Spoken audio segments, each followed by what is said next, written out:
Les damos la bienvenida a la presentación del libro La Nueva América Latina del doctor Manuel Castells y el doctor Fernando Calderón.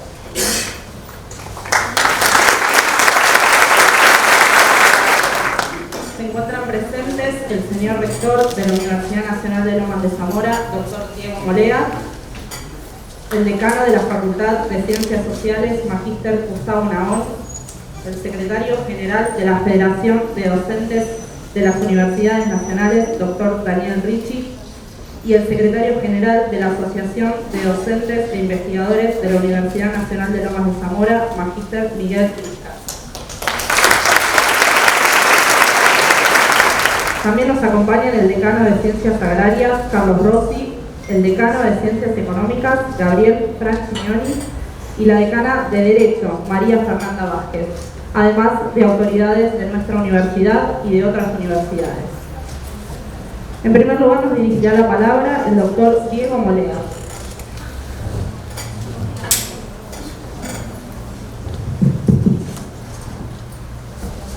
Buenas tardes.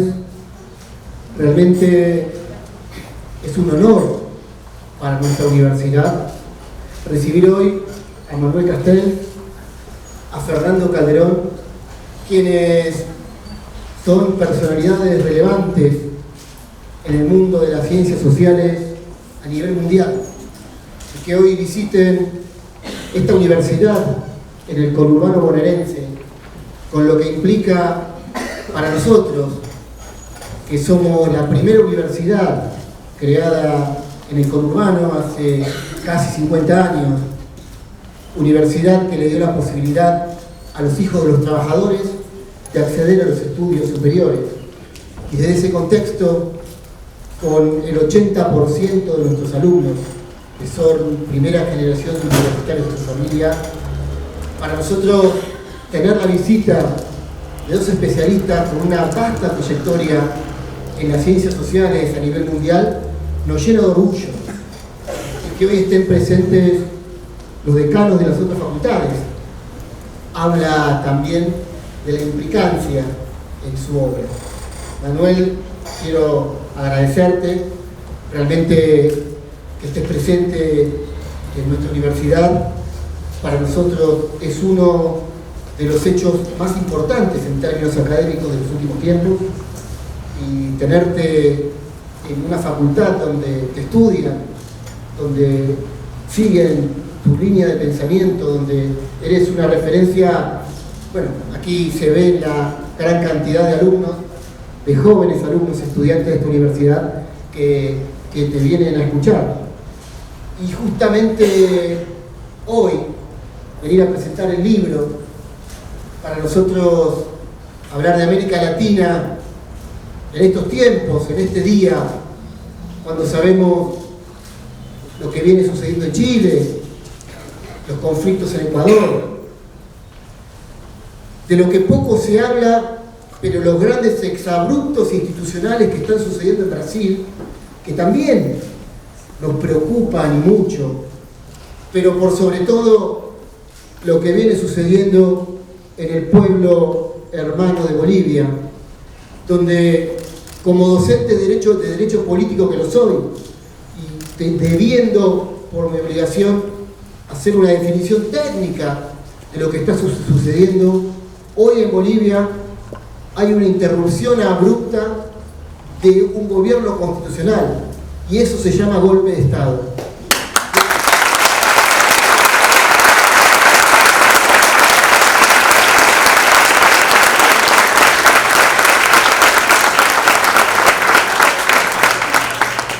Tanto la toma del poder en forma repentina como sucede, además de que siendo el presidente el jefe de las Fuerzas Armadas, estas mismas Fuerzas Armadas, en vez de someterse a su conducción, le piden que renuncie. Y a esto agregarle que las fuerzas policiales se amotinan. Aquí lo que vemos es una organización para alterar el orden constitucional de un país. Ante eso y ante esa preocupación, y ante lo que nosotros tanto enseñamos en estas aulas, y sabiendo lo que sucedió en la década del 70 en esta región y que tanto venimos trabajando para que no vuelva a repetirse, hoy volvemos a tener una enorme preocupación. Y creo que desde estos ámbitos universitarios es mucho lo que podemos hacer para defender la democracia en nuestra América Latina. Así que luego de eso, bienvenido Fernando, bienvenido Manuel, muchas gracias de estar aquí en nuestra casa, que desde hoy también es su casa. Muchas gracias.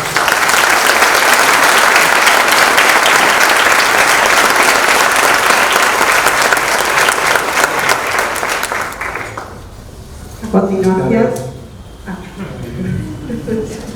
le cedemos la palabra al señor Miguel Briscas. Muchas gracias. Gracias a todos y a todas por estar aquí.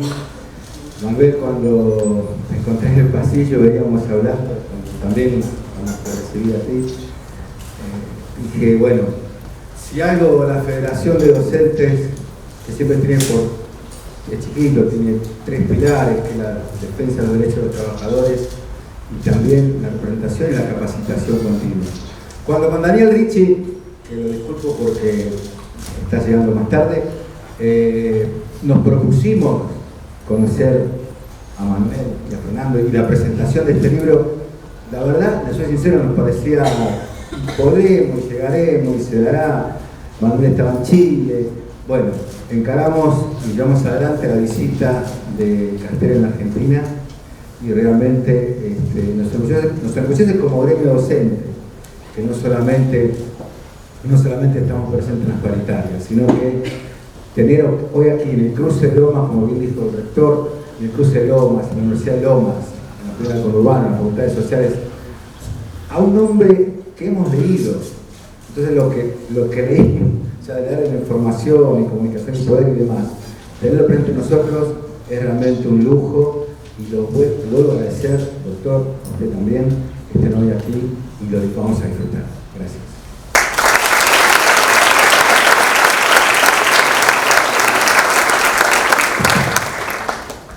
Ahora el señor decano hará uso de la palabra y posteriormente le entregará el título de profesor honorario al señor Manuel Castro.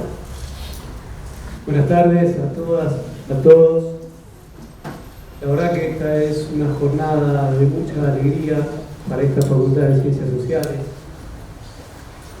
porque tenemos el orgullo y el honor de recibir en nuestra casa al profesor Manuel Castel, uno de los teóricos más importantes que hoy tenemos en las ciencias sociales y uno de los académicos más citados en todo el mundo.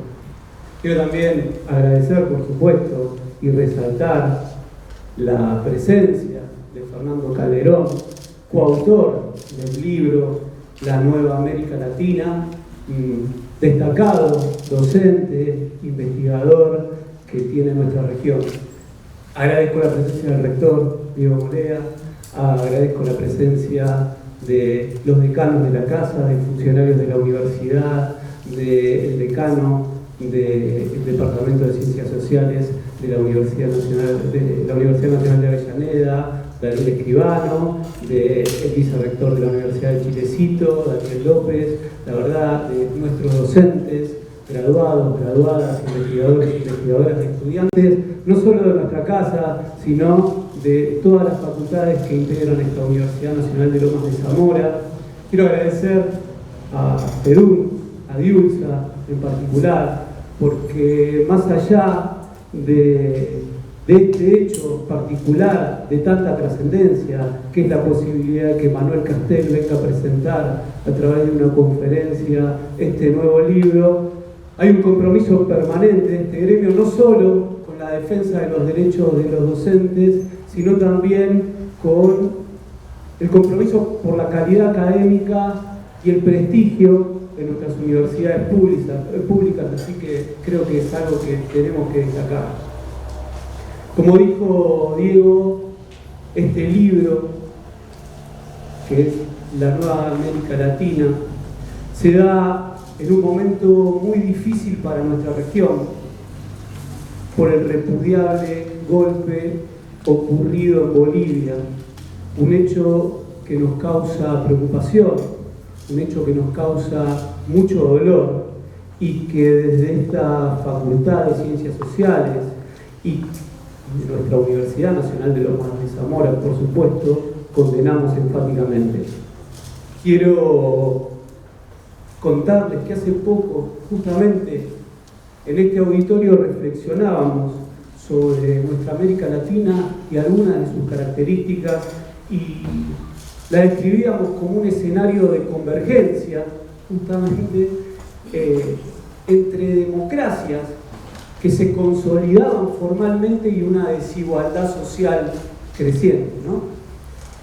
Como un escenario de tensión, como un escenario de negociación, pero sobre todo de puja entre aquellos que ostentan privilegios dentro del espacio público y las mayorías cada vez más grandes que reclaman por sus legítimos derechos.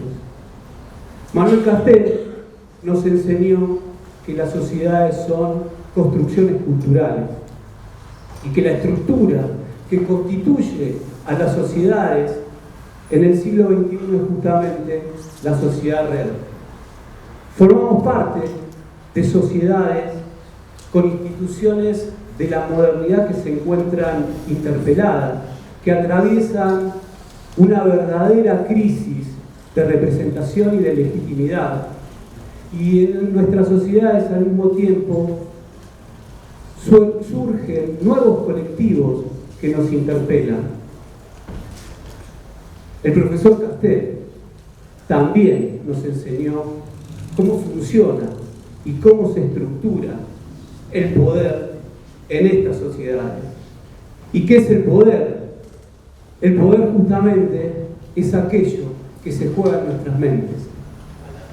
Es la capacidad para modelar nuestras mentes, la forma en que pensamos, la forma en que nosotros sentimos, nos dice el profesor Castells, determina nuestra manera de actuar, no solo individualmente, sino también de forma colectiva. Y es la comunicación, y saben que venimos, gran parte de los que estamos acá, desde las ciencias de la comunicación, es la comunicación algo fundamental en la lucha, ya que es mediante esa comunicación que la mente humana interactúa en su entorno social y natural. Porque los empoderados determinan los valores y las normas sociales y eso se ejerce a través de la construcción de significados compartidos. Es decir, aquellos que ejercen el poder determinan dónde está el valor, qué vale y qué no. Cuanto mayor, entonces, es la construcción de significados compartidos, mayor va a ser la posibilidad que tengamos como sociedad de no recurrir a la violencia. Ayer, en Bolivia, se dio un hecho de violencia. El proceso democrático de Bolivia se vio interrumpido por la violencia. Un atentado contra la paz y la estabilidad de una región que se encuentra en crisis y que viene demostrando conflictos tanto en Ecuador como en Chile, como decía Diego, conflictos aún ocultos o por lo menos que no nos llegan en Brasil. Ayer en las redes leí una frase de Castells que quiero compartir con ustedes y que proviene de su libro Ruptura y que reza: la voz de la calle no puede ahogarse con policía y publicidad, porque cuando las instituciones cierran el paso a los que no tienen voz, solo pueden expresarse en un nuevo espacio público, hecho de redes sociales y de barricadas simbólicas. Me pareció maravilloso y lo quería compartir porque básicamente demuestra que hoy, cuando la mayoría de la información sobre lo que acontece en Bolivia nos llega a nosotros a través de redes sociales, esta idea de barricada simbólica demuestra su vigencia. Este es un contexto difícil. Hoy tenemos la posibilidad de escuchar dos voces que con lucidez, con precisión y con compromiso nos van a poder hablar de lo que acontece en nuestra América Latina. Por último, y sin más preludio, pero con mucha emoción, en nombre de quienes lo leemos, de quienes lo estudiamos, en nombre de quienes utilizamos permanentemente la autoridad de sus citas en nuestros trabajos, en nombre de quienes difundimos su obra y de quienes admiramos su obra, quiero decirle muchas gracias, querido profesor Castel. Bienvenido como profesor honorario a la comunidad académica de la Facultad de Ciencias Sociales de Lomas de Zamora. Muchas gracias.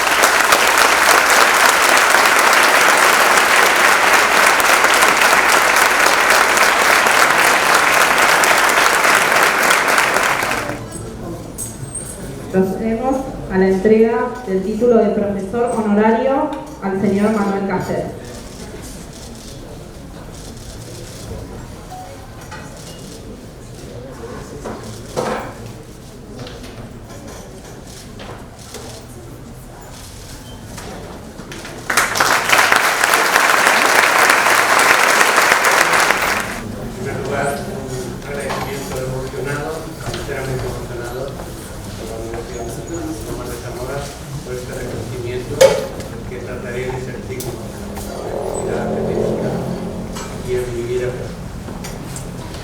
También con Fernando Calderón, amigo de toda la vida y coautor en este caso, queremos agradecer a la universidad y a la Federación de Docentes Universitarios de Argentina por haber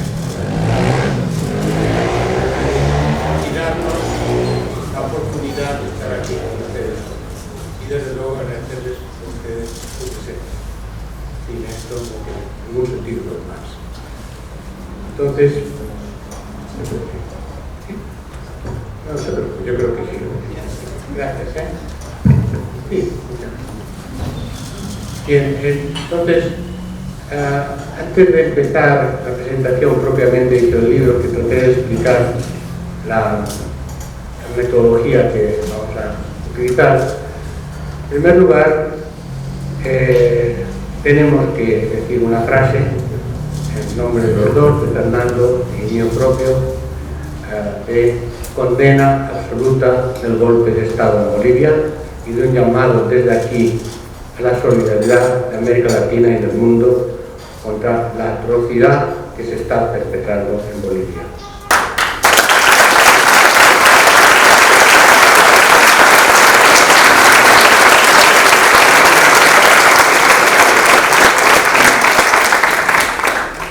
Cuya atrocidad quedó patente hoy cuando el inspirador inmediato, supongo que el inspirador es menos inmediato del golpe el neofascista o fascista, de hecho, el señor Camacho de Santa Cruz, dijo que de lo que se trataba aquí era de restaurar a Dios en la casa presidencial.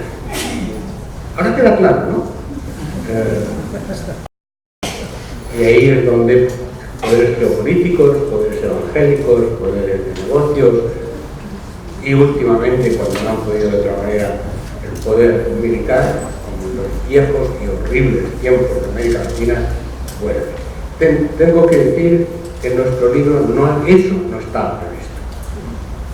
Las contradicciones sí, los conflictos sí, y como ustedes verán,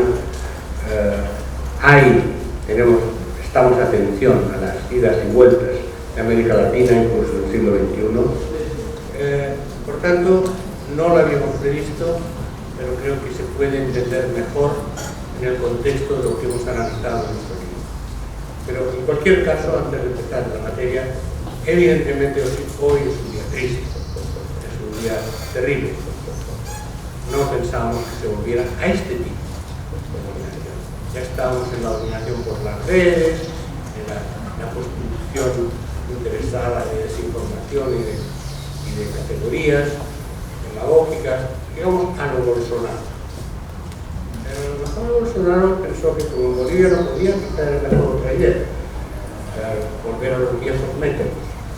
Y ahí puede ser, ahí estamos, que ahí lo investigaremos junto con muchas personas y trataremos de contrarrestar las influencias que digamos simplemente el mal. Eso es el mal. Claro, tengo que decirles para compensar algo, que hoy también es un día significado, viniendo en Chile, pasado 8 días en Chile, hablando con el enorme movimiento que existe en Chile en estos momentos, y hoy finalmente el gobierno del conservador Piñera decidió aceptar la anulación de la Comisión de la Constitución de Pinochet y iniciar un proceso constituyente en Chile, que era la demanda política fundamental, aparte de otras muchas demandas, de la gran mayoría, inmensa mayoría, 79% según las encuestas y millones según la calle del pueblo chileno.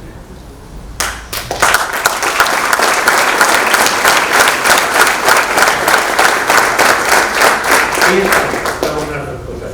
Entonces, nuestro libro, que hemos estado trabajando 8 años, no podía cerrarse en ningún momento.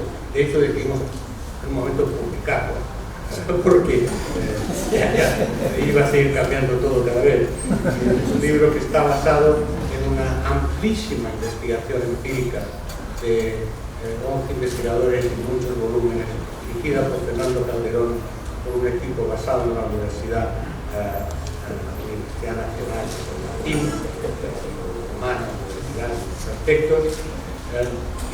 Es un libro basado en esa investigación, que tiene un libro en sí mismo que se llama Navegando contra el viento, pero un libro que no es el bolsillo necesariamente, sino que les aumentaría el bolso relativamente, mientras que es nuestro.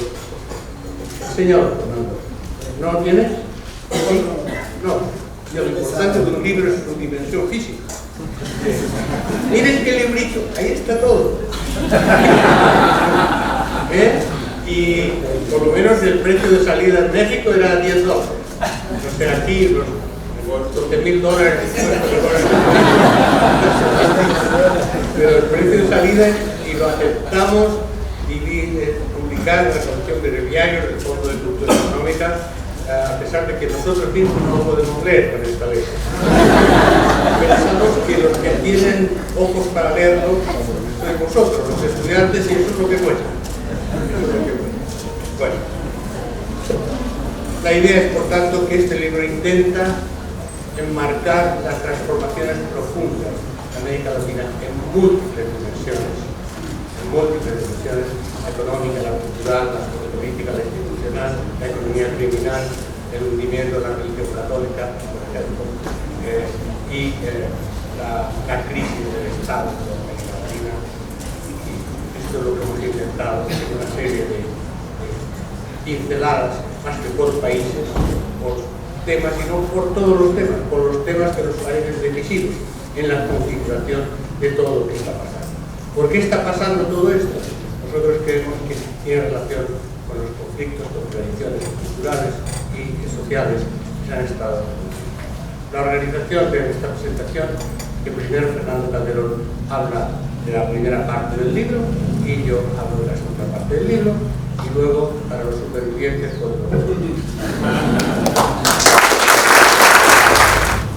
el señor rector, señores autoridades de la universidad, señores de la Federación de Docentes de la Argentina, colegas, queridos estudiantes, socios médicos.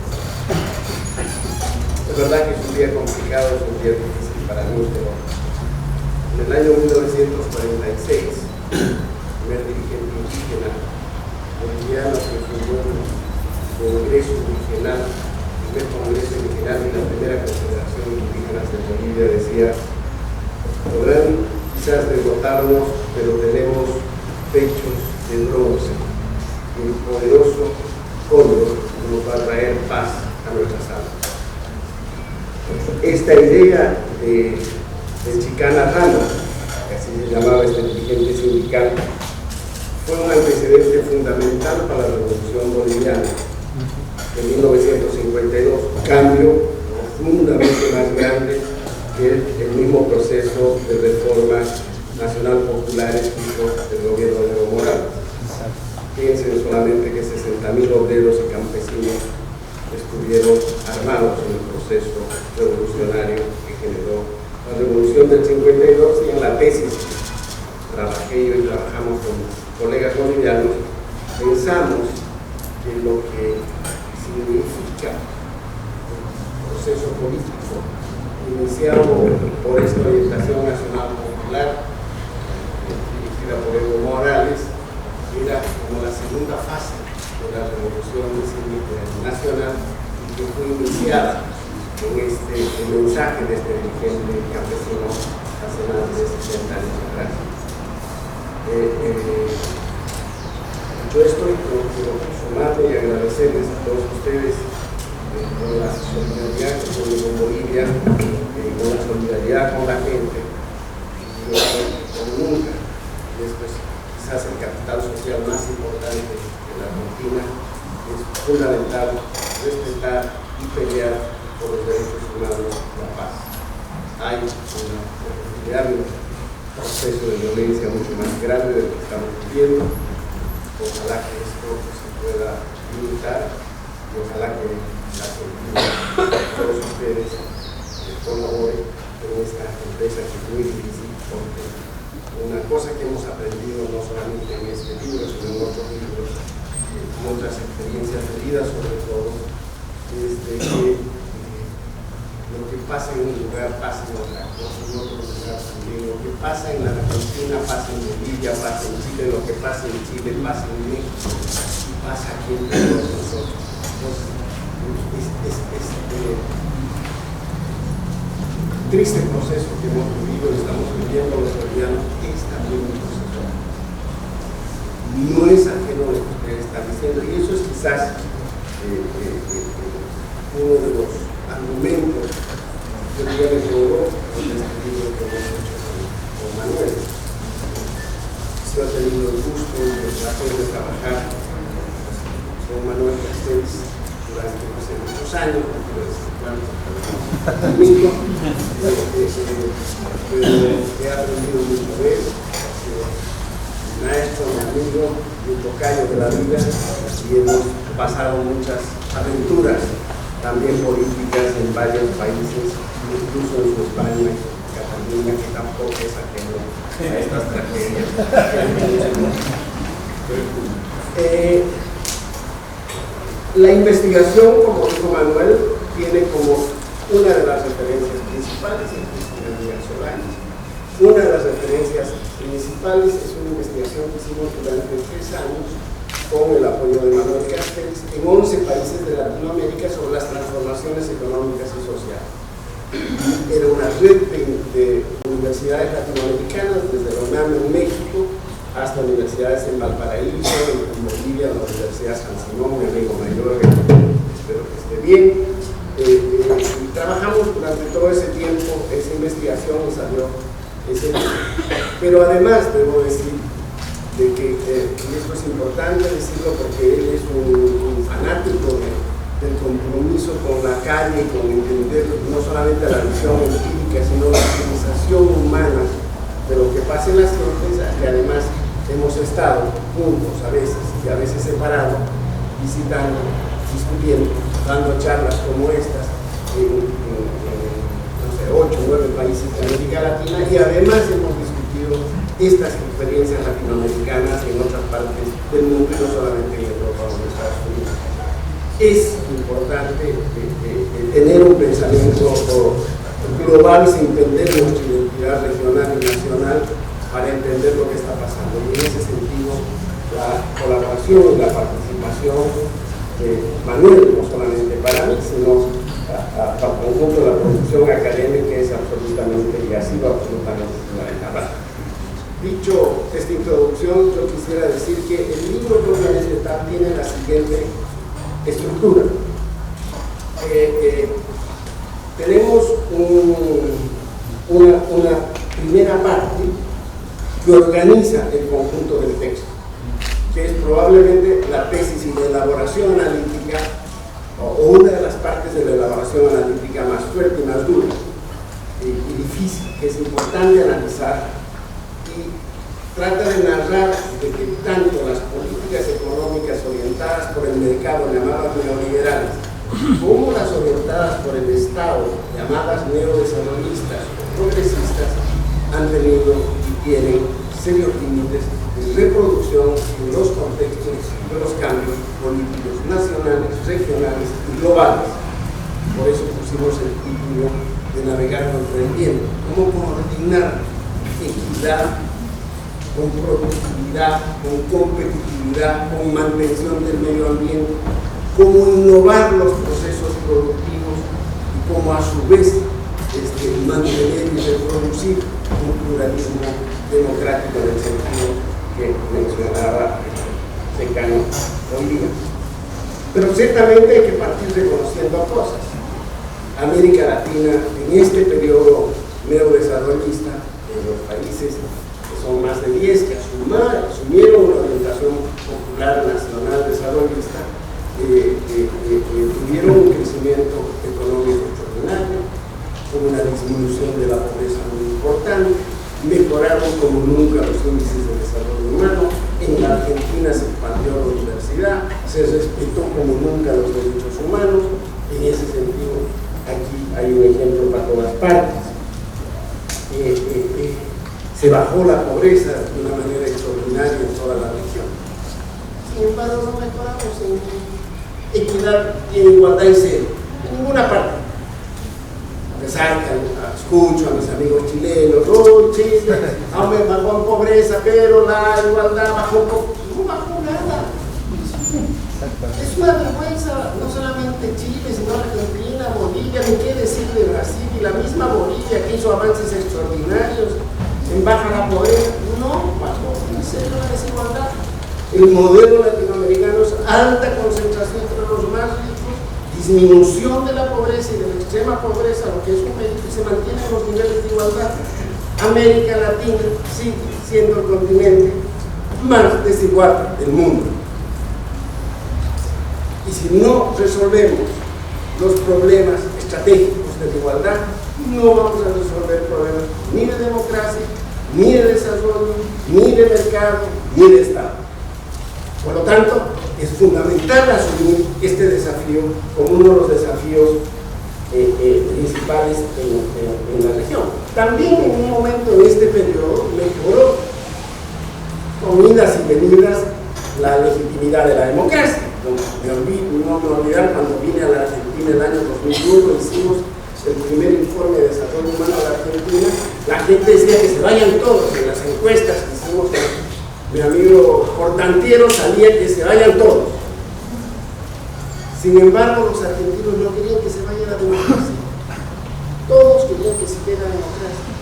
Y en América Latina, a pesar que la democracia como régimen democrático ha perdido y ha bajado, todavía hay alrededor de un 50%, según los datos, que quiere que se mantenga la democracia como régimen político, a pesar que la democracia tiene serios problemas de representatividad y eficacia y eficiencia y legitimidad frente a la magnitud de los cambios que se han.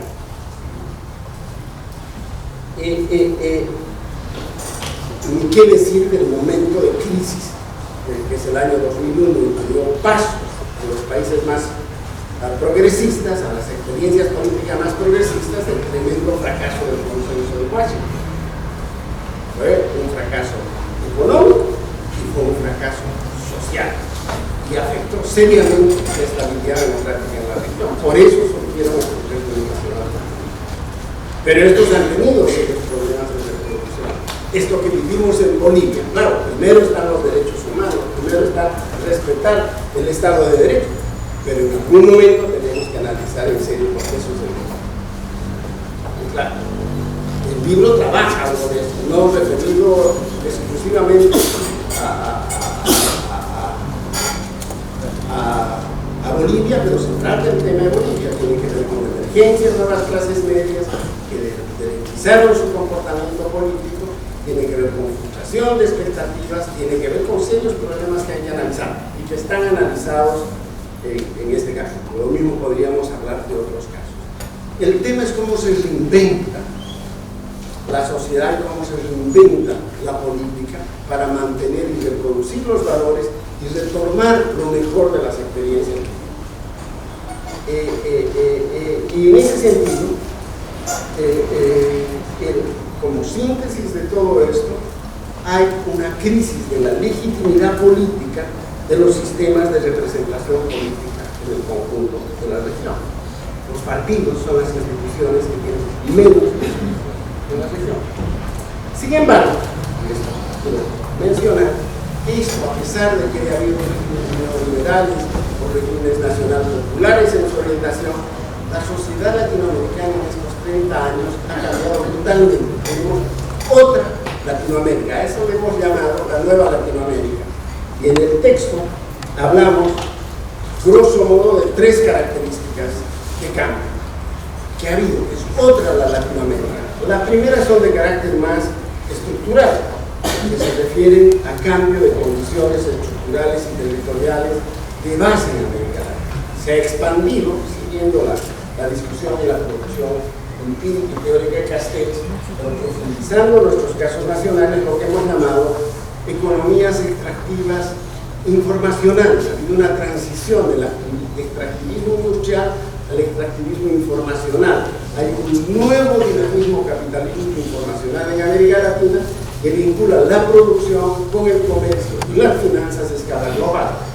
Hemos analizado esta situación y estas características y hemos puntualizado en algunos casos de ejemplo. No solamente hemos visto el bosque en estos 11 países, sino también en varios de ellos, particularmente en la Argentina, hemos trabajado experiencias de empresas extractivas informacionales. ¿Qué pasa con el litio?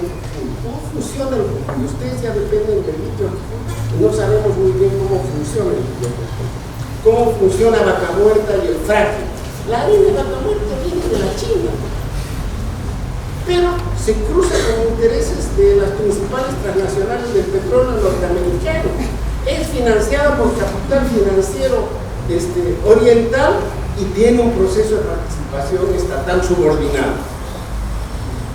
Y es uno de los principales factores estratégicos de largo plazo por la economía del país más allá de la orientación política.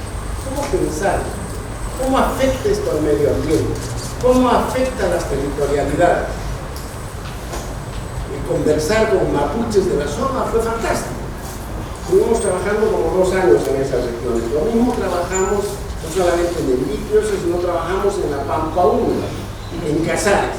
Lo mismo las transformaciones en la agricultura en la Argentina son extraordinarias. Lo mismo podríamos decir en la agricultura boliviana, en la agricultura brasileña, en la agricultura, etc. Son cambios brutales que han existido, pero la conclusión es que nuestra forma de inserción competitiva en la economía global informacional capitalista es a través de este mecanismo de extractivismo informacional. Desgraciadamente, a pesar que esto tiene serios problemas, no solamente eso, hay un lado profundamente más perverso, que es la extracción a través de la economía, la inserción como una forma de estas economías del extractivismo perverso de la economía criminal, fundamentalmente la droga. Hay un capítulo dedicado a la cocaína y simplemente un dato. Cuán importante es esto que se permea hacia abajo, hacia arriba, las instituciones, la policía, los barrios, las barras de fútbol, etcétera, etcétera. Pero que en definitiva, ¿qué produce? Según estimaciones, 500 billones de dólares al año se lavan por cocaína en Europa. Y el consumo, además de cocaína, ha aumentado en los sectores medios y altos en las principales ciudades de América Latina y principalmente en Chile. ¿Qué quiere decir eso? ¿Cómo funciona esto? ¿Cómo afecta el Estado? ¿Cómo afecta la democracia? ¿Cómo afecta la seguridad? ¿Cómo afecta la vida cotidiana? Bueno, ese es otro capítulo importante. Y el tercer capítulo no voy a dedicar a esto, tratando de motivarlo para que lo lean. El tercer capítulo, voy a contar de qué se trata porque es más interesante.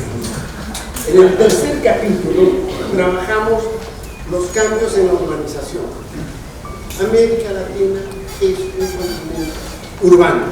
Es el segundo continente urbano del mundo. Y después de Estados Unidos, que tiene el 82% del mundo urbano, nosotros tenemos el 80% del mundo urbano. El mundo campesino decreció brutalmente y el peso de la economía campesina en la producción de la canasta bajó brutalmente y cuya canasta se integró a una economía global, la canasta básica alimentar. Pero este proceso de urbanización no es homogéneo, tiene un nivel de polarización y de diferenciación social brutal. Los niveles de desigualdad que hay en las principales ciudades y metrópolis de América Latina son brutales. Y además son islotes tras islotes, tras islotes, tras islotes, con pocas experiencias como esta de integración y de comunicación. Entonces, la estructura urbana, la ciudad, el mundo urbano, además es contradictorio. Partes de estas ciudades se comunican más con el capital financiero, comercial, que existen transnacionales a nivel global que con su propia sociedad urbana, no digo con el resto del país. Bueno, eso se relata también en ese capítulo. Otras 7 capítulos importantes están referidas a las transformaciones culturales.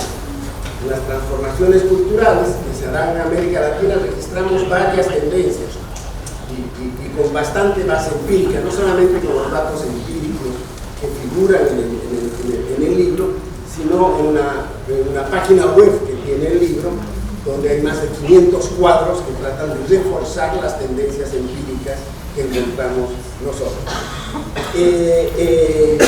Y ahí encontramos transformaciones y generación de sociedades redes, consumo individualizado, cultura de la tecnosociabilidad, culturas de la diáspora. Este es un continente que no se entiende nunca más sin la migración. No solamente las migraciones que van y entran de afuera, sino las migraciones que van a Estados Unidos, que van a Europa, que vienen a veces también de los países al interior de la región. El mundo, además, es un mundo de migrantes. Y eso refuerza y transforma y genera problemas enormes y complicados. Bueno, trabajamos esos 3 capítulos y luego entramos a un capítulo que yo encuentro que es uno de los más interesantes, que no nos metemos ni en la estructura ni en el comportamiento subjetivo particular de las personas, sino en la institución más importante que agrupa a la sociedad y que aquí es fundamental, que es la familia. Y hemos encontrado, y creo probado, basado en muchos estudios, particularmente de la CEPAL, que la familia nuclear intensiva está en crisis, y el sistema patriarcal que organizaba la reproducción familiar tiene límites estructurales brutales, y donde una de las consecuencias más importantes es el rol centrado que acaba de tener la mujer en la reproducción de la familia y en familias cada vez más abiertas, más horizontales, los míos, los tuyos, los nuestros, etc. Y esto es muy importante porque a nuestro juicio es lo que respalda aquello que vemos en otro capítulo, que es la emergencia de un gran movimiento de género, gran movimiento feminista que empieza a cuestionar el poder patriarcal, que es trascendente a todas las relaciones políticas que he mencionado y a todas las relaciones sociales. Y además encontramos cosas importantes que ya habíamos encontrado en otro estudio que hicimos para los países del Mercosur, incluido la Argentina, y es de que las mujeres tenían mayor capacidad de transformar metas en realidades que los hombres jóvenes en todas las subcategorías de jóvenes. O sea, no solamente cambiaba la condición estructural de la familia y el rol de la mujer, sino que además la mujer tenía mayor capacidad de resolver problemas que los hombres en todas las categorías y en todas las clases sociales. Nuevamente permite explicar en el cambio objetivo y en el cambio subjetivo por qué surge este movimiento tan fuerte que se da en toda la región y que además empieza a complicarse el mundo. Yo estuve hace unos meses, estuvimos en la India y discutíamos el movimiento de las mujeres aquí que se originó en la Argentina y que ya pasó acá. Por lo tanto, ese es un capítulo especialmente interesante. Luego vimos lo que ya mencionó Castells, cómo en estos cambios brutales de la subjetividad, etcétera, etcétera, había una crisis de la Iglesia Católica, pero no de la religiosidad. Hicimos unas comparaciones a nivel mundial y vimos cómo la religión ha aumentado en esta crisis mundial global del capitalismo, y la que ha decrecido es la religión católica y se fortalece en América. En Latinoamérica se fortalecen las religiones cristianas. Esta crisis, además, como se ha tratado de analizar lo que llamamos el carisma papal, en medio de esta crisis institucional y brutal aparece esta figura carismática que está lidiando con estos problemas y que nos hemos permitido trabajar algo. Pavel y Manuel conocen más esos temas más pendientes. Bueno, otros temas que hemos estudiado, como resultado de todo esto, y esto es lo que mencionaba en el análisis del libro El Poder de Comunicación de Manuel, cambió el espacio público. Es otro el espacio público en América Latina. Estamos viviendo ahora los saldos y los resultados de esta problemática y de este conflicto político en Bolivia, pero ya es un tema cotidiano, instantáneo. Si abrimos nuestro internet podemos intervenir en el conflicto ahora mismo. El espacio público ha roto los límites nacionales y tiende a ser cada vez más global sin perder su especificidad nacional y global, y eso coloca serios problemas a la democracia, porque además se generan nuevas formas de acción, participación y de lucha en toda la región. Todos los movimientos indígenas que estudiamos, que trabajamos sobre todo 4 movimientos indígenas, los afro-brasileños, el Lumaco en Chile, el movimiento intercultural del Chapare de Bolivia, y el zapatismo en México. Cambio se entiende solo si es en la red. Si tú vas al Chapare y ves cómo se mueve hoy día la resistencia, todo está en la red. Entonces, el conflicto social para recuperar la identidad, paradójicamente ancestral e histórica, pasa por este acto de cultura, de manejo de los códigos de la información y del conocimiento para reafirmar sus identidades. Y eso pasa también en los movimientos afro-brasileños, eso pasa también en las otras luchas que hemos encontrado.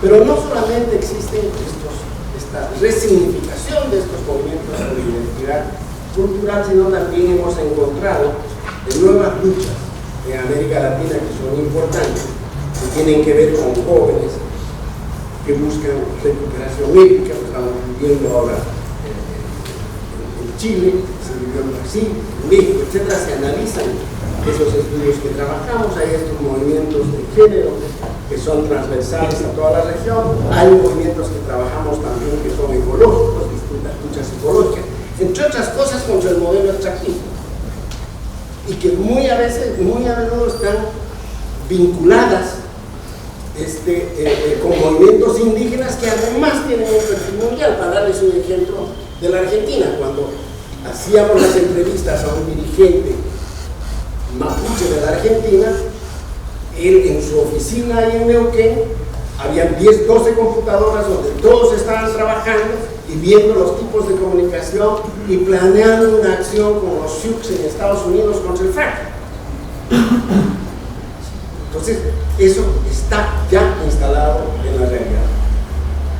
Ahora, la pregunta es, a partir de estos ejemplos que he mencionado de transformaciones estructurales, culturales, sociales, ¿qué capacidad tiene la política para gestionar estos cambios?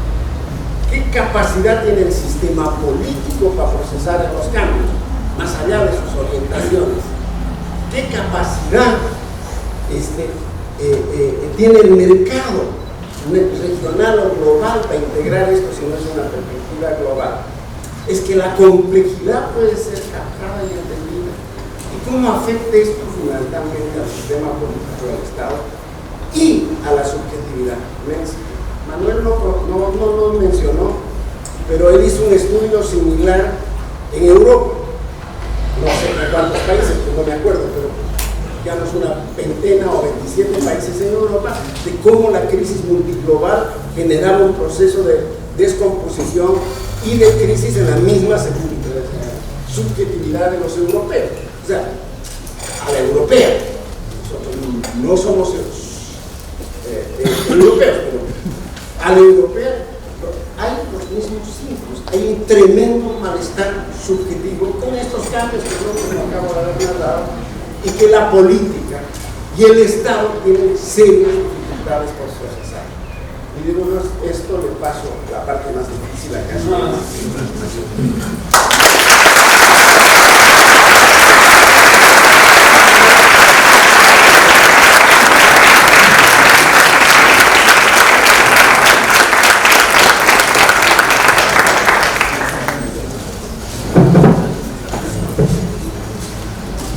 Pero la verdad que llevamos 40 años trabajando juntos en su penetración. Bien, vamos a ver, a través de todos estos estudios,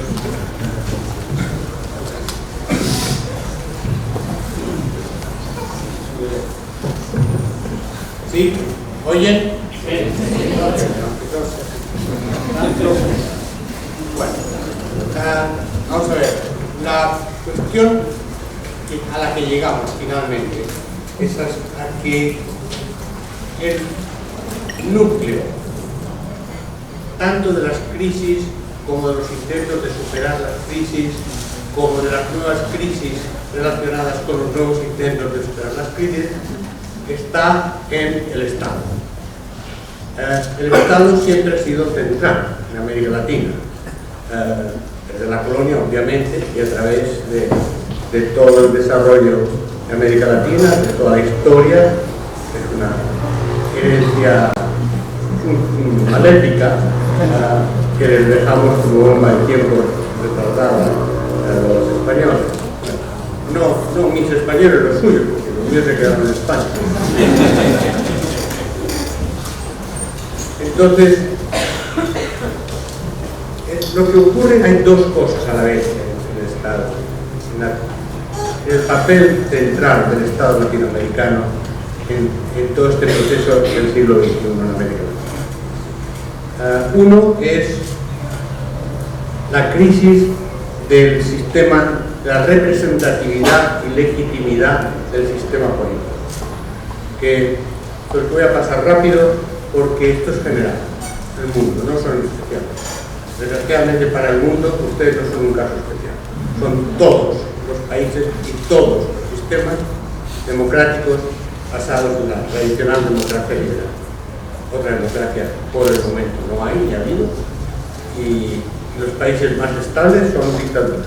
Rusia y China. Con apoyo ciudadano. Entonces, primera crisis, para entendernos, es que las personas en el mundo, ya hablando de América Latina, en América Latina no creen que se les gobierne democráticamente.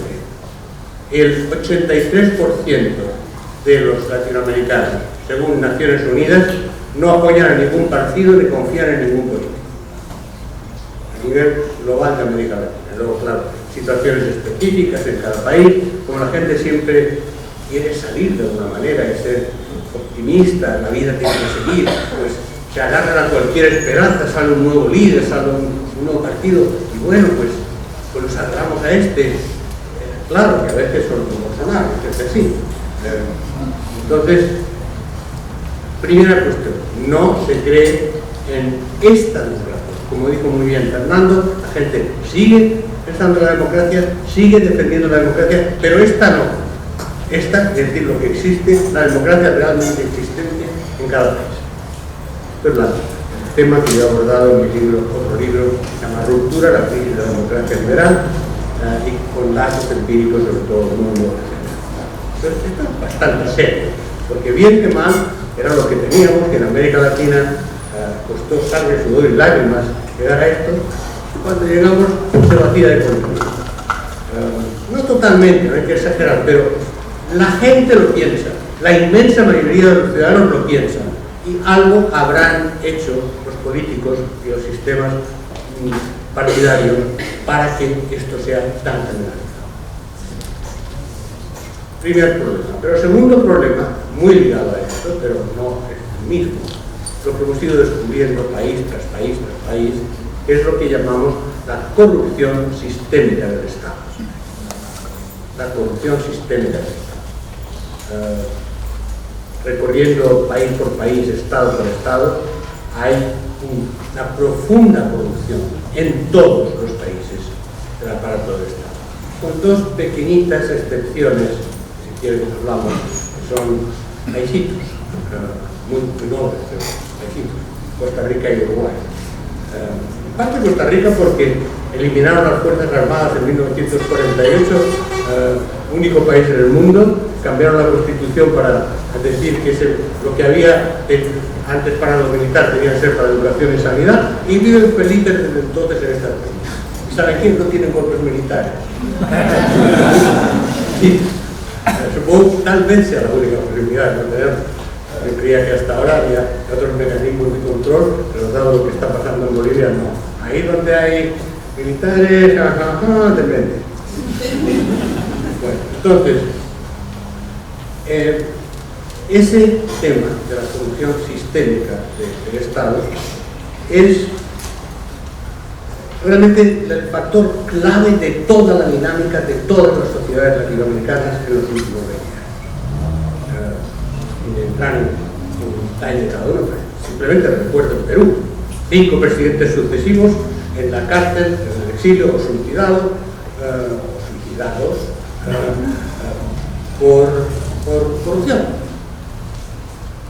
Bueno, y incluso hoy todavía Perú tampoco tiene gobierno porque el vicepresidente que sucedió al presidente que renunció por corrupción, al mismo tiempo a él le han acusado, aunque no es cierto en este caso parece, pero está en ruptura con el Congreso, que ustedes lo saben, siguen y leen lo que está pasando en todo el mundo.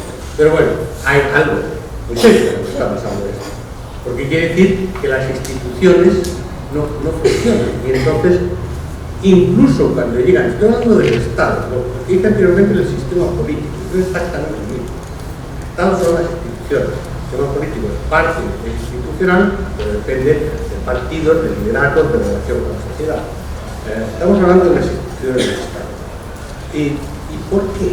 Siempre existe, siempre, y existe además en todo el mundo. Eso no es, podemos innumerables casos de corrupción y estudiar a nivel global, pero ¿por qué ahora siempre existió? ¿Por qué se acentúa? ¿Y por qué de hecho toma el primer plano en la dinámica del Estado propiamente dicho? Fíjense lo grave que es, porque si el Estado está sistémicamente corrompido, quiere decir que las reglas del juego no son las que conocemos y que solo quien conoce cómo funcionan las reglas ocultas del sistema de corrupción y quién está o no está en las redes, por tanto el concepto de ciudadanía se vacía, porque si no estás en qué pasa y quién hace y cómo funciona, él no está. O sea, hay un mundo oficial, el mundo de las instituciones, que va reduciendo la democracia y aún así, según qué casos, a lo que el periodista francés Robert Scarpin dijo hace muchos años, escribió hace muchos años, que bueno, en el fondo, democracia es cuando llaman a la puerta a las 5 de la madrugada, 4 de la madrugada, y piensas que te están entregando leche, que no es otra cosa. O sea, que en Argentina, en España, en otros países, sabemos lo que queremos. Entonces, ¿por qué?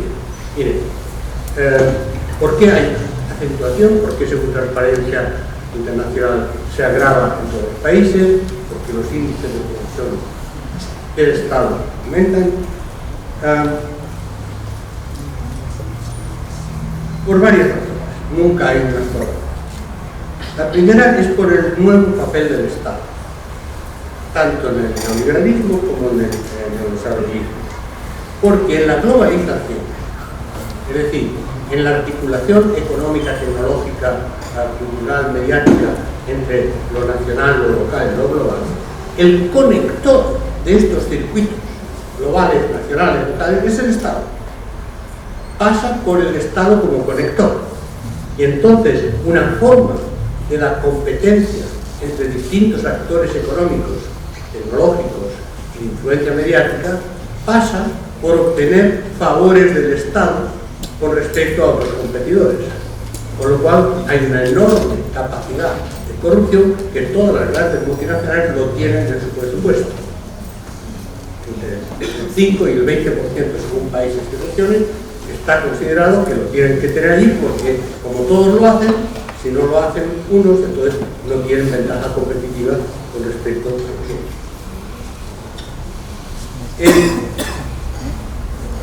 En particular, la razón estructural es que estas conexiones que el Estado favorece son especialmente importantes en lo que señalaba Fernando antes, en el extractivismo informacional.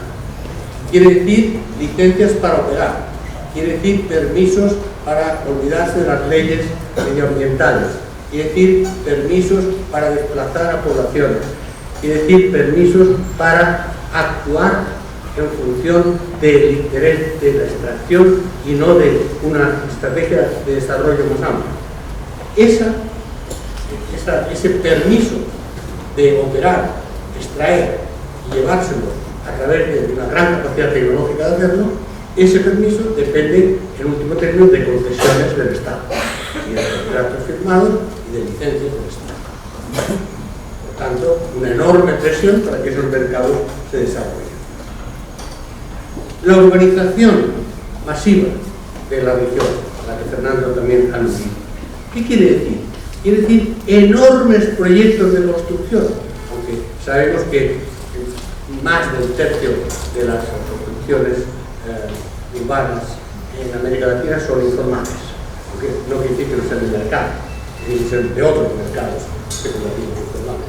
Pero hay una enorme inversión y desarrollo de vivienda, pero sobre todo de obra pública, de todo tipo, para mantener a flote a duras penas esas inmensas regiones megapolitanas que hemos desarrollado y de forma creciente. ¿Eso qué quiere decir? Que las empresas de construcción e infraestructura pública se han hecho de las más grandes de América Latina y del mundo. Odebrecht, ¿qué es Odebrecht?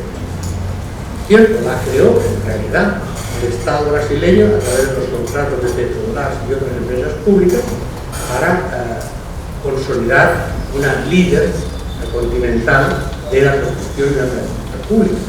Pero una vez que Odebrecht tuvo control sobre el mercado de obra pública brasileño a través de la corrupción del Estado brasileño, entendió el modelo de negocio y lo extrapoló a todo el patio. En unos lugares como Perú toma todo, en otros como Chile, otros países más moderados, en México también entró en todo.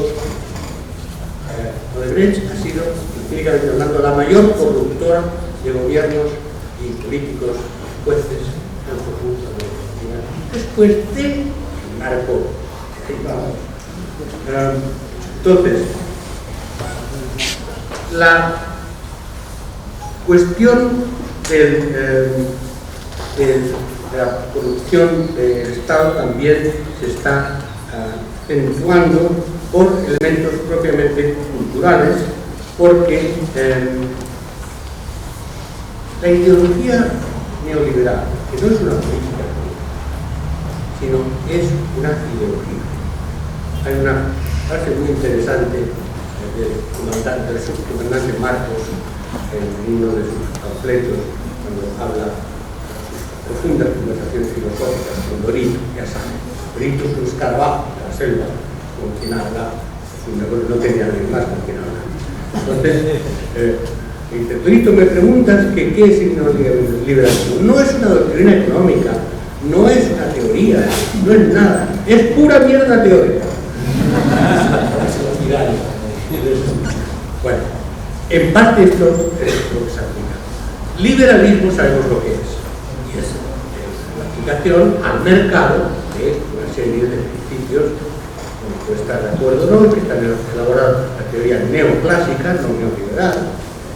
El neoliberalismo es otra cosa, es la extrapolación de la lógica del mercado a todos los actos de la vida y de la sociedad.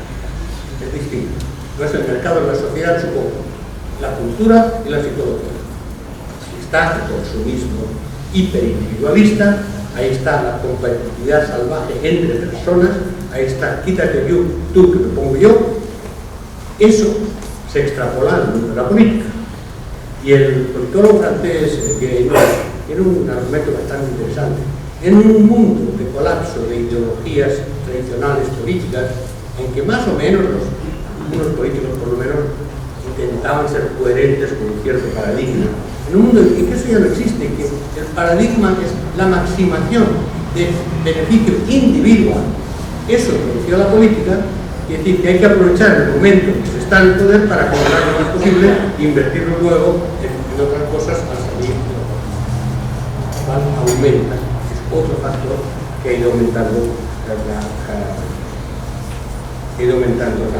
presión social. Y es ahí donde hay una modulación de la corrupción del Estado, empíricamente hablando en América Latina, entre el modelo neoliberal, que inició primero el crecimiento, y el modelo neodesarrollista.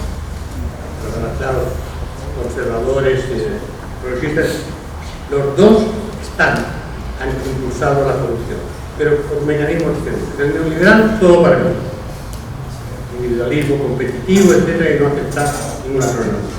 El neodesarrollista, por una razón muy sencilla, porque el neodesarrollismo se basa en una extensión del estatismo, se basa en la penetración creciente del Estado en toda la economía y en todos los actos a través de los cuales se configura una sociedad.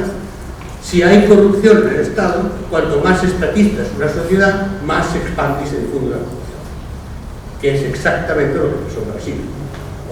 Y luego vienen todas las manipulaciones, las conspiraciones, los jueces que de hecho tienen las sentencias y las condenan antes de saber de qué tratan del juicio, todo eso.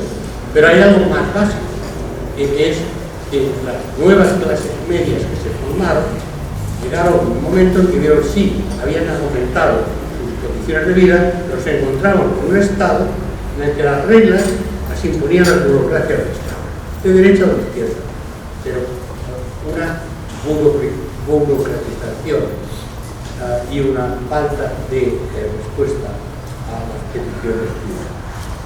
Y naturalmente, la expansión enorme de la economía criminal, lo citó Fernando, estudiamos en un capítulo extenso, muy empírico. Yo, la verdad que siempre he estado trabajando en esto desde hace tiempo, cuando nadie se ocupaba del tema. Gracias a Fernando y a sus conexiones en Bolivia, yo en el 86, 1990, yo estaba haciendo trabajo de campo en el Champagne. Y el principio del sindicalismo cocaleros, bueno, pues el narco, ahora ya sabes la importancia que tiene, y el narco no es solo el narco, es todo tráfico criminal. Criminal entendiendo por tal lo que el Estado, cada Estado define como criminal. Por ejemplo, no se define como criminal las operaciones de especulación financiera que han arruinado a países enteros y a millones de personas. Eso no es criminal porque está legalmente permitido. El fraude masivo, la evasión de impuestos, legal. Eso, terminológicamente hablando, no es criminal. Es moralmente insoportable, pero no es criminal. Criminal realmente es lo que los Estados definen como criminal. La marihuana, en un momento, la gente ha ido a la cárcel, se ha pasado años de cárcel y se han destruido cientos de miles, si no millones de vidas. Ahora, en California, una marihuana es idiota. Hay un profesor que hace que, ¿cómo? ¿No has probado? Tengo otro. Bueno, entonces, ven que todo es relativo a los contextos en que todo eso se da. ¿Qué pasa con el narco en relación con el Estado? Yo rechazo la expresión narcoestados. porque eso quiere decir que todo el Estado es una extensión del narco. Eso empíricamente solo es cierto en algunos países, para no mencionar ningún ejemplo, citaré Honduras, o Aruba, ahí sí, o sea que estados que realmente han sido tomados. Pero la mayoría, lo que hemos analizado es otra cosa, la relación entre narcos y Estado, que es distinto. Penetración, pero articulación en términos de articulación, en qué condiciones. ¿Qué ocurre? Que es una economía, como sabemos, gigantesca. Y un factor intrínseco e indispensable es la corrupción del Estado. Para que el narco pueda funcionar, en términos estrictamente empresariales, tiene que corromper a la policía, a las aduanas, políticos, jueces y a tanta administración como pueda. Corromper comprando, corromper la inmigración. En muchos casos, yo conocido personalmente, que no quieren corromperse, pero el día que les envían la foto de su niña saliendo del colegio, pues la única posibilidad de escapar a eso, y aún así, es dimitir. Con lo cual, alguien tiene que ocupar el puesto y el fenómeno vuelve a producirse, pues sí. La intimidación es fundamental. Entonces, y por otro lado, el volumen de acumulación de capital lleva a una centralización oligopólica del narco y a un inmenso poder económico sobre campañas políticas, sobre presidentes, sobre todo, pero no los sospechosos habituales, México, Colombia, etc., sino todos. Y falta evidencia en tal o cual país, porque a veces la gente que tiene la evidencia no puede contar. Más aún, hay una cosa, tenemos la hipótesis, pero hipótesis bastante fundada, que la internacionalización del narco ha propiciado la posibilidad de penetración de agencias de inteligencia extranjeras, tales como la DEA y otras, profundamente en los aparatos del Estado de todos los países, sobre texto de la lucha contra el narco. Sin ir más lejos, lo que ocurrió hace poco en Culiacán, Sinaloa, México, un operativo falló porque lo había ordenado la DEA, sin pasar por el presidente de México y por la autoridad militar. Le dio orden directamente a su hombre en el servicio de inteligencia antinarco, que debían tener muy poca inteligencia, porque se le ocurrió ir a capturar al hijo del Chapo con 30 efectivos de sus fuerzas especiales. Tiraron 100 con metralladoras Browning montadas sobre Toyotas y no es que lo liberaron, es que se rindieron en 5 minutos. La única brigada de antinarco que no había manera. Es decir, fíjense que el narco no es solo la penetración sistémica, sino todos los efectos que produce el conjunto del aparato del Estado, incluyendo la penetración desestabilizadora de agencias de inteligencia extranjeras en los sistemas estatales y en particular en las fuerzas de seguridad. ¿Qué consecuencias ha tenido la corrupción sistémica de la destrucción, la primera es la destrucción del vínculo de confianza Estado-ciudadano y su corolario, que es el repliegue individual sobre la familia, y yo no quiero saber nada ni fiarme de nada. Mira, claro, uno de los elementos de ruptura del vínculo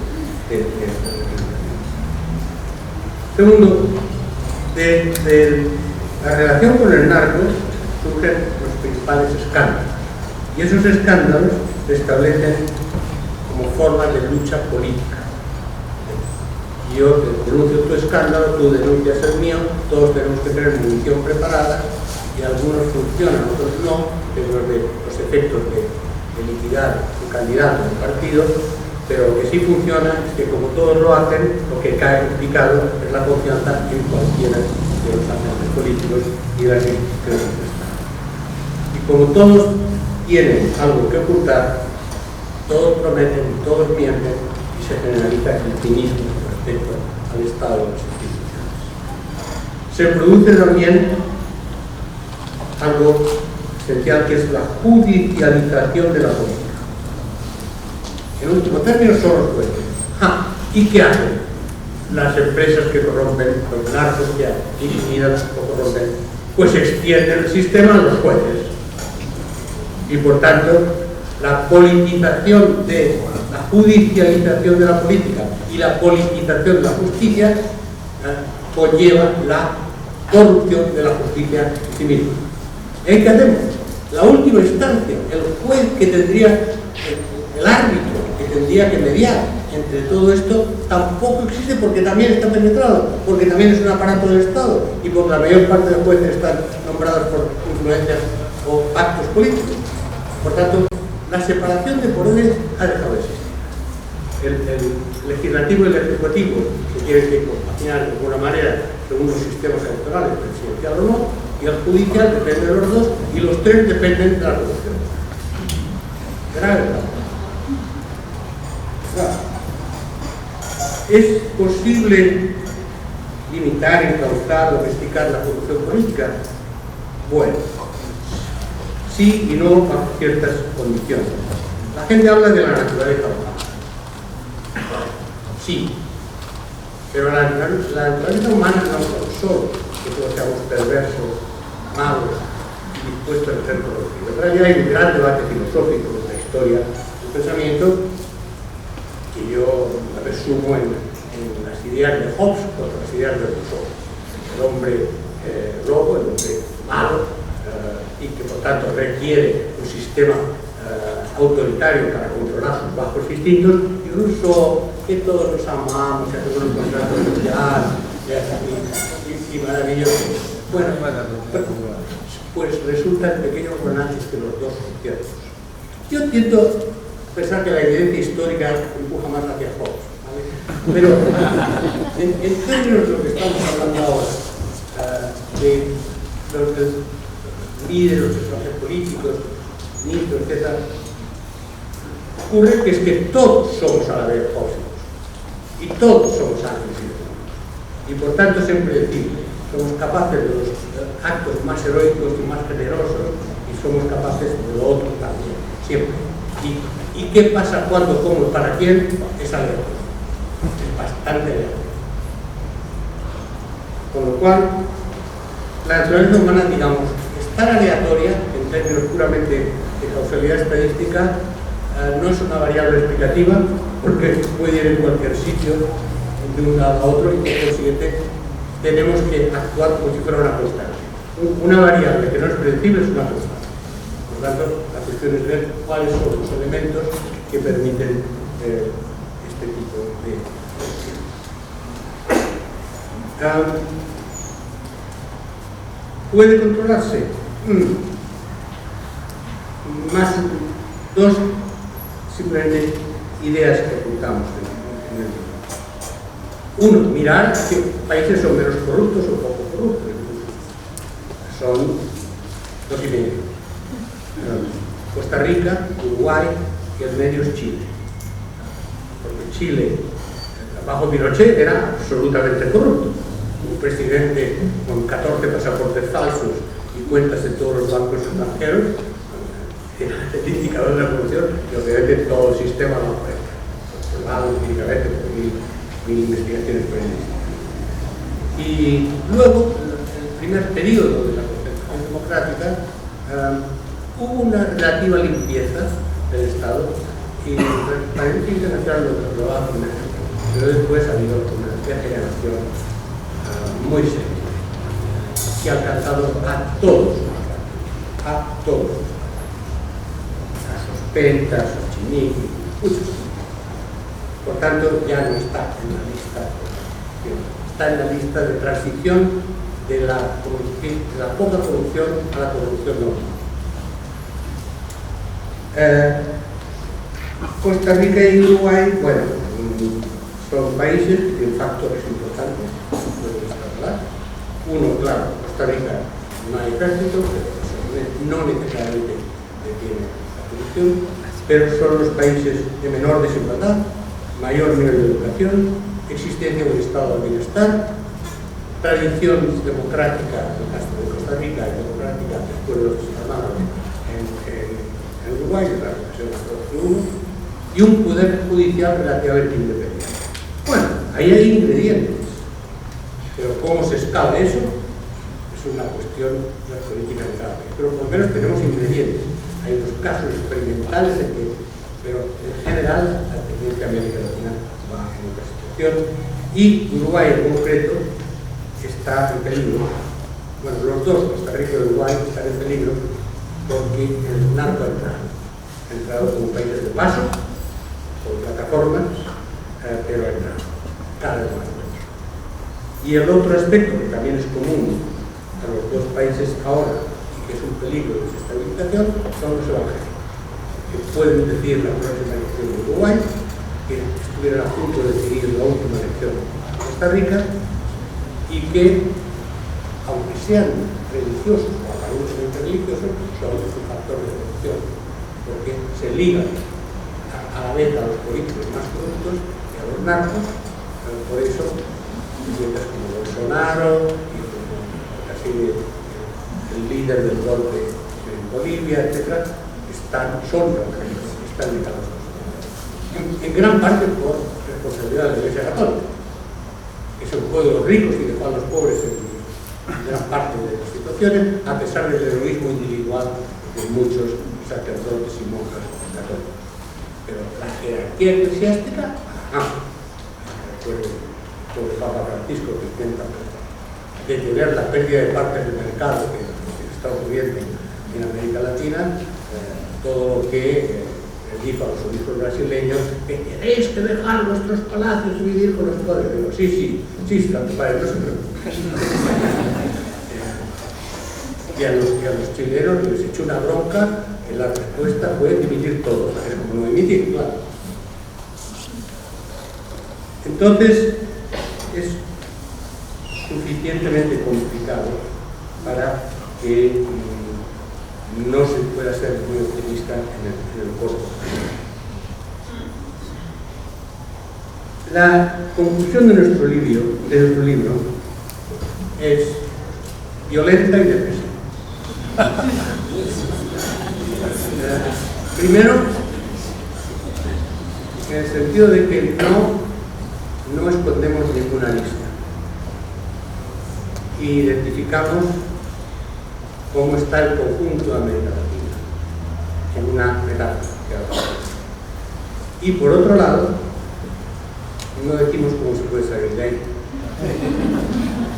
en contra de la práctica de la inmensa mayoría de intelectuales públicos del mundo, que primero piensan lo que ellos tienen que decir a la gente para convencerlos y luego organizan el análisis para eso es totalmente responsable. Para hablar claro, no somos Regis Debray. ¿Dónde está América Latina? Lo hemos resumido en una palabra que viene de contribución de mi amigo Fernando Calderón, que se Aymara, pero no sabe. América Latina, decimos, está en la Camanchaca. En la Camanchaca. ¿Qué es la Camanchaca? Podrá expandir, pero a mí me costó trabajo hacerlo entender, pero creo que finalmente sí. Es una palabra aymara que designa una niebla que bajo ciertas condiciones cubre los valles andinos. Es muy espesa, casi artificial, pero tiene una característica esencial, que no es blanca, es negra. Eso quiere decir Camanchaca, que aymara quiere decir oscuridad, por eso se llama la Camanchaca. Y cuando estás en la Camanchaca, pierdes el sentido de la orientación, no sabes dónde estás. Estás angustiado porque no sabes dónde estás ni cómo estás. Y pierdes, te quedas ciego en vida. Bueno, eso pensamos, esta América Latina. ¿Es duro? Sí, pero nuestra forma de reaccionar contra reproches en ese sentido es que para saber cómo salir de alguna situación, primero hay que saber dónde se está. Incluso saber que se está en una situación que no se sabe dónde se está. Hay que partir de ahí, hay que partir de esa lucha, de esa oscuridad, de ese cierre de fronteras. Y de repente surge luces de fulgor, algo más positivo está pasando en México a pesar de todo, algo había estado pasando en Bolivia a pesar de todo. Hay balbuceos en Chile en este momento, hay balbuceos en Argentina en este momento, pero todo eso viene de un contexto muchísimo más siniestro, muchísimo más duro. Y ahí aplicamos simplemente la técnica, la vieja técnica de los psicoanalistas. Yo soy el único de mis amigos que nunca se ha psicoanalizado, por tanto no puedo ser argentino. Pero yo creo que es un requisito indispensable. Pero es muy sencillo. Una vez que te desmontan todo el sistema, que te dicen dónde estás, dónde estás, te angustia. ¿Y entonces qué? ¿Entonces qué? Usted sabrá. No le puedo resolver sus problemas. Se puede interpretar que los psicoanalistas, con nosotros en este caso, son los sádicos, es posible. O se puede interpretar que es un acto de responsabilidad de no dar resoluciones a las personas, a las sociedades, fuera lo que sean debates profundos entre las personas consigo mismas y con los otros. Gracias.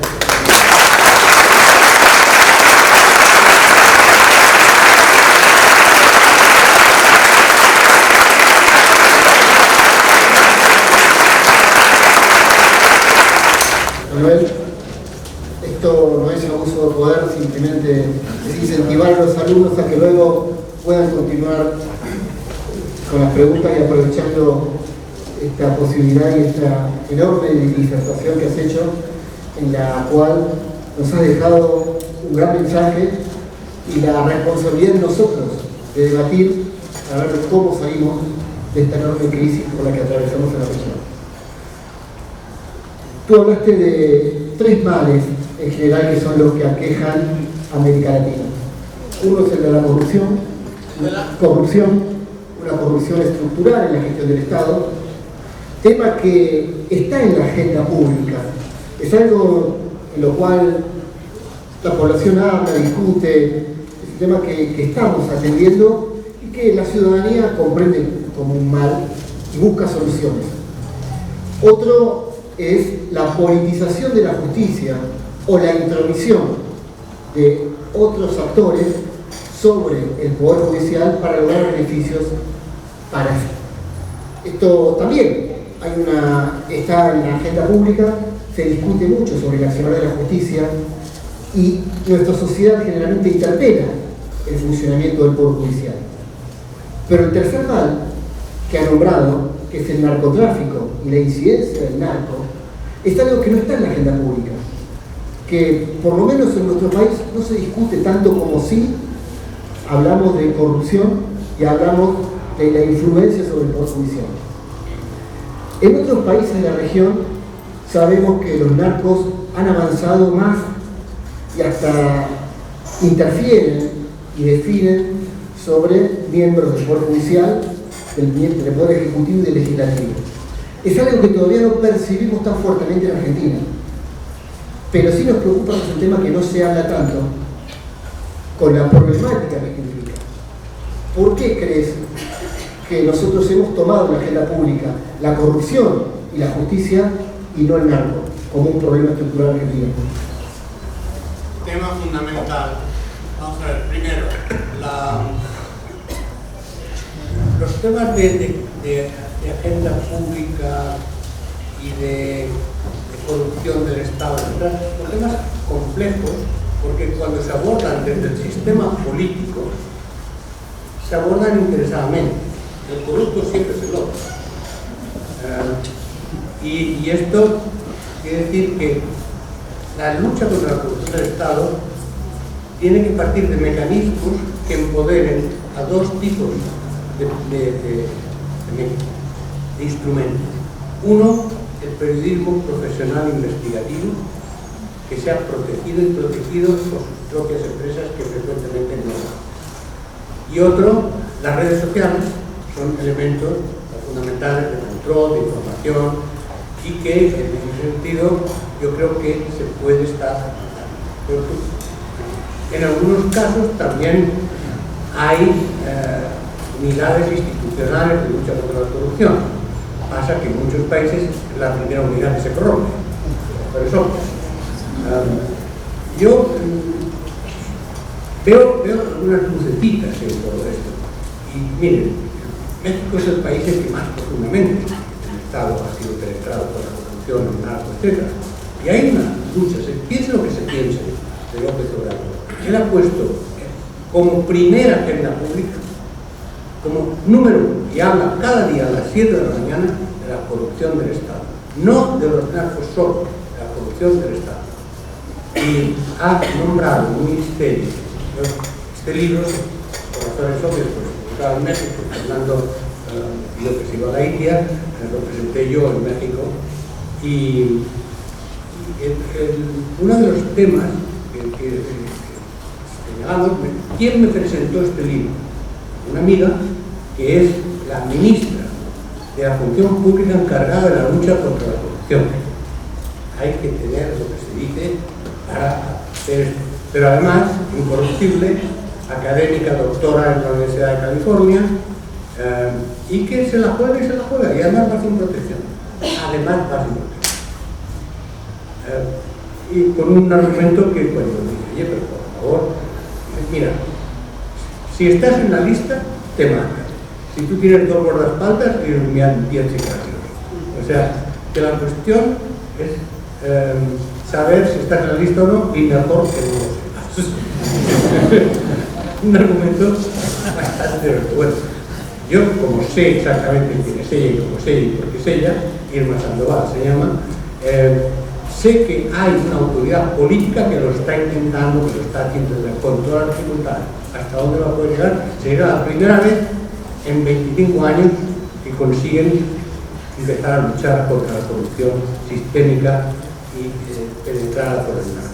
O sea, hay intentos. ¿Por qué?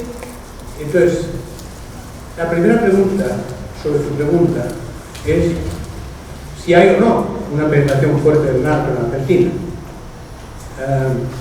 Si no hay, habrá que explicar la excepcionalidad. Curioso, realmente curioso, porque es un mercado fuerte, aunque no sea un lugar de exportación, nuestra frontera con Brasil es menos directa para eso que Uruguay o Paraguay, que son los países donde sí ha penetrado el narco como plataforma de penetración al mercado brasileño. Pero vosotros tenéis un mercado fuerte. Y además ahora ya no es cuestión de los viejos estudios que estuvimos contaminando hace tiempo de la coca. No, la cosa no va por ahí. La cosa va por químicos, anfetaminas y muchos más. El más importante de todos es el fetanil. Y alguna informacióncita tengo, por ejemplo, el fetanil lo producen los chinos, sintético, y 50 veces más potente que la heroína. Y ahora más barato que la heroína. Bueno, yo estuve en Rosario, ciudad que una ciudad maravillosa. Se parece a Barcelona, por eso y Rosario está muy loca, muy loca. Y si les interesa, por alguna razón, el mercado de distribución de la droga está en el campus de la Universidad de Rosario, que es una gran universidad, y que estaba en un barrio bien, pero que se ha hecho un barrio mal, porque como ahí se distribuyen las drogas, quien puede escapar de ese barrio no. Eso, exactamente. Bueno, y luego, yo en cuanto llego a algún sitio empiezo a hablar de esto y a hablar con gente y busco por ahí. Ya tengo un minuto, pero bueno, llevo 50 años haciendo esto. Lo que me explicaron es que el río majestuoso, de 70 kilómetros de ancho, hay los barcos de soya que van a China y los barcos chinos que vienen a Argentina y a Brasil, más allá de por otro lado, claro. Unos envían soya y otros envían fetanil. Y ahora que se balizó todo el río, se hace la noche. Sí. ¿Verdad? Bueno, entonces, yo donde podía poner algún dedo, como suelo hacer, ¡ay! Entonces la cuestión es por qué no se hace. La cuestión hay que dirigírsela a los medios de comunicación. No a los periodistas, porque los periodistas, cuando pueden, se la juegan. Y en México han matado a 80 periodistas y se la juegan de todas maneras. Los argentinos no son más cobardes que los mexicanos. O sea, No te jueguen por el periodismo argentino. bueno, pero en todo caso será un tema no de valentía o de lo que fuera, sino que no investigan esa cosa. Normalmente cuando no se investiga es porque sus empresas no les dicen que lo investiguen. No, perdón. No, por favor, no hay importa. ahora se hacen investigaciones, pero aparecen en los medios como datos marginales. La doce, distintos medios tienen pequeños programas que aparecen en horarios marginales y donde efectivamente se muestra esto. Otra vez, la famosa foto de la cola en la 1114, sacada por un periodista, donde había una cuadra y media de cola para buscar droga. Aparece lo marginal, o sea, no es que se lo oculta, no es que hay una censura sobre eso, sino que aparece como algo marginal y es consumido como algo marginal. Después, el periodismo se dedica a otro lugar, la grieta y demás, que se lleva horas, páginas, mucho tiempo en radio, televisión y en diario. Pero la problemática que estás marcando, eso es lo paradójico. No es que no aparece, está en los medios. Pero está en los medios como el programa de la mujer del dueño del medio, que hace un programa de moda los sábados en metro a las 4 de la tarde con el pueblo salgado. Bueno, acá aparece un sábado a las 12 de la noche o un domingo a la 1 de la mañana, aparecen los programas que efectivamente dicen vamos a entrevistar a la familia que vive de minorista de narcotráfico. Y aparece. Es así. Pero querido colega, es ahí donde uno, nosotros escribimos nuestro libro para eso, para que hay todos estos problemas. Claro, no les podemos dar el detalle de cada cosa que pasa en cada ciudad de cada día, pero piénselos y aplíqueselo. Claro. Y segundo, ahí es donde, más allá de los periodistas, los medios y los políticos, los académicos tenemos una responsabilidad. Primero como investigadores, hay que empezar a investigar, hay que seguir investigando.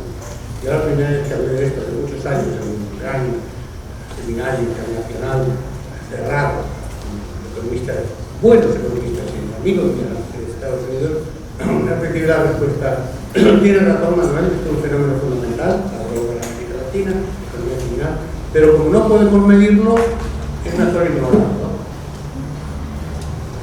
Actitud no muy científica, porque ya sabemos que los astrónomos hace años han identificado estrellas y galaxias distantes que no se pueden ver ni medir directamente, buscando 1000 indicadores indirectos para poder medir la evolución. En todo caso hay otras formas de investigar que medir con números exactos, ¿no? Pues yo creo que la investigación sobre estos temas y hablar con los alumnos de estos temas puede incluso poner en perspectiva para algunos de ellos que seguro que están rodeados de problemática, para que se empiece a hablar, por lo menos en nuestro mundo relativamente protegido, en que no te matan si hablas. Claro. Entonces, por ahí va la cosa. Tienes toda la razón de señalar la contradicción y tú has dado la pista sobre por qué y cómo el discurso público y la práctica de vida no existe. No quiere decir que no exista, quiere decir que no sea. Pero es posible que el tema del narcotráfico sea por la lo que dijiste recién de China. ¿Perdón? Lo que dijiste recién de China, que produce drogas más baratas, sintéticas y que es más efectiva y obviamente va a traer mayor beneficio. Esto no es como la consolidación de la cristalización del capital en su última instancia. Digo, pensar en narcotráfico y lo que vos decías de la corrupción y demás, es como que llegado a cierto punto del desarrollo de la acumulación del capital y demás, los estados no tienen otra que ser totalmente atravesados por la corrupción que no deja de ser como un nuevo elemento para que de alguna manera desactualiza o desactualiza el concepto de democracia. O sea, la gente cree en la democracia, no cree en los partidos, pero cree en la democracia. Ahora, cree en la democracia, sin creer en los partidos, sin creer en los representantes, sin la conformación interindividual que tienen que tener los representantes. ¿Tiene sentido? Bueno, ese es el desafío que tiene el muy importante e interesante movimiento chileno actual. La principal reivindicación política es masiva. Un proceso constituyente. ¿Eso qué quiere decir? Lo vamos a constituir nosotros, no sabemos qué, ni cómo, ni por qué, pero lo vamos a hacer y tiene que ser constituyente no de los políticos, sino de la sociedad. ¿Quién es la sociedad? De momento, 1,5 millones de personas en la calle. Ellos forman una parte de la sociedad. ¿Ves? O sea, creer en la democracia sin creer en esta democracia, el corolario lógico es hay que constituirla. ¿Quién la constituye? Aquellos que creen en la democracia y no en esta.